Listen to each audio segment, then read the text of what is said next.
Welcome, ladies and gentlemen. My name is Jared Tibet, and this is my first movie review on a video camera. You know, I love film. I love cinema. It's an art form. Stuff you can do in film, you can't do in any medium. However, film is a business as well. And at the end of the day, sometimes we need to fill our wallets, with cash. About a couple hours ago, I saw a film that exemplifies this motive, this ideal way of thinking in the movie industry. The Emoji Movie. People have been saying this is one of the worst films of all time. They say it's dark and inhumane. It's ending civilization as you know it. Kids, they will become stupid after they see this film. So, what did I think of it? Did I think it was as bad as the fake news critics say? Yeah, basically. Never have I walked out of a film more confused and angry as I did with this film. Where to start? Let's just start with the story.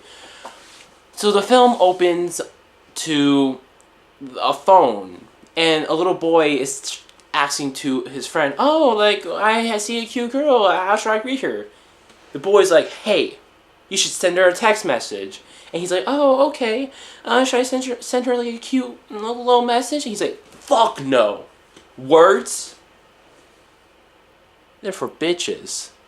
Emojis now." And he's like, "Oh, okay." And then bam, we're in the phone. It's the world of emojis. And it is bland as hell. I wouldn't say the animation is bad in this film. Just completely devoid of any artistic talent or creative imagination behind it. Everything is just bland, and that is about it. So the film opens then to this one emoji named Gene, and he's voiced by TJ Miller. Dear God, he quit Silicon Valley for this. And here's the funny thing about the TJ Miller emoji. He is supposed to be a meh emoji. All the emojis would be one meh emoji. But TJ Miller is a freak. He is multi emoji. He can be a happy one, a crying one, a heart one, any emoji he wants to be. And he messes something up. He makes the wrong face when he's supposed to make the mad face, and then we're introduced to the villain, which is a smiley emoji, who is one of the most creepiest characters I've seen in animation or in any film in a long time. She's just constantly smiling, and she makes a lot of news jokes, death threats, for kids. And so the meh emoji goes on an adventure with two people. One is a hand emoji, voiced by the James Corden British guy. The hand emoji has a sugar addiction. And I think that's it. All I remember is the sugar addiction. He just randomly says at some point that he has a sugar addiction. Character development. And then we have a hacker emoji. I don't think it's an actual emoji. We have a hacker emoji who, spoiler alert, is a princess emoji. And she wants to be a hacker because it's cool, but then she becomes a princess at the end. So I guess the moral of her is that conform to your stereotypical beliefs and perspectives, either you create or the people around you create. So that's always good for the kids out there. And it's just, they go to fix him, but then he doesn't need fixing. Turns out he can be mad already, as long as he gets his heart broken by the hacker. What? God damn it! I'm talking about the plot right now, and I realize there is no thinking behind it. The parent emojis of the meh emoji follow, and turns out they get a divorce halfway through. They jump from app to app or whatever, and it's product placement product placement. Look, I get it. Films are expensive to make. You see product placement everywhere, and that's how they get made. I understand it. What you're not going to sit there and tell me is that you sat there writing a script and thought to yourself, you know what these characters need to do? They need to go into Candy Crush and have the hand emoji have his sugar addiction, eat all the candy, get all the jelly beans, make all the stuff. And you know what would be better? If they go to a dance emoji app. Yeah, they all dance like, oh, just dance and all that, it's gonna be okay. And make Michael Jackson references. Yeah, the kids will definitely know him. He's been dead since 2009.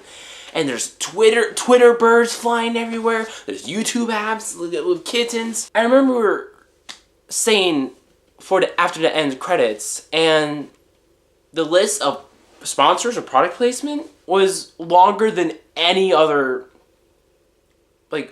part of the credits. It was like a solid 5 paragraphs. Fuck. None of the characters had any motivations whatsoever. Like, maybe the man one had one. He wanted to be just Matt instead of multi-face, which makes no sense because he's actually most special than anyone. He can be whatever emoji. He can take all their jobs. But he's just stupid, and he just wants to be Matt. The hand emoji wants to be the most popular emoji. I don't know how he thinks he's going to do that. But mainly, he's just used for comic relief. If you didn't see the air quotes, I'll emphasize a little bit more. It wasn't funny. He's not a funny character. And then the jailbreaker wanted to leave the phone, but then she said something about Jean, like, oh, I don't want to do it, or I just wanted to be me. Nothing the characters did made any sense.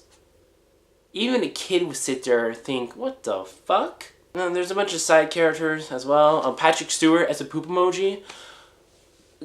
God bless that man, because if he dies tomorrow, remember, that is the last role he'll be remembered for.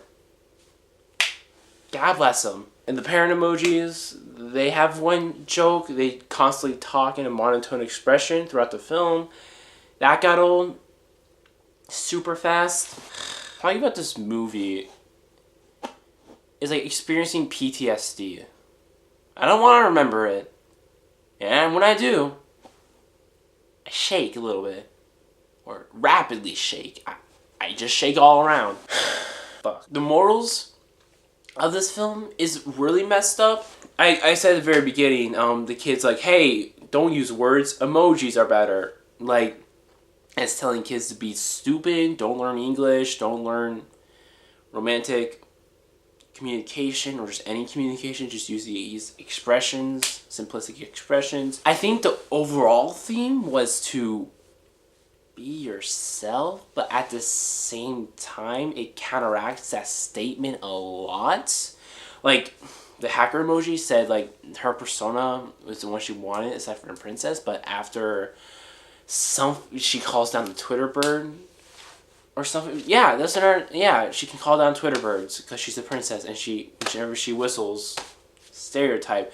But yeah, she just stays as a princess, and that makes no sense. Because she wanted to be a hacker, but now she's a princess. Also, this film is extremely cruel and inhumane. I think I said that before.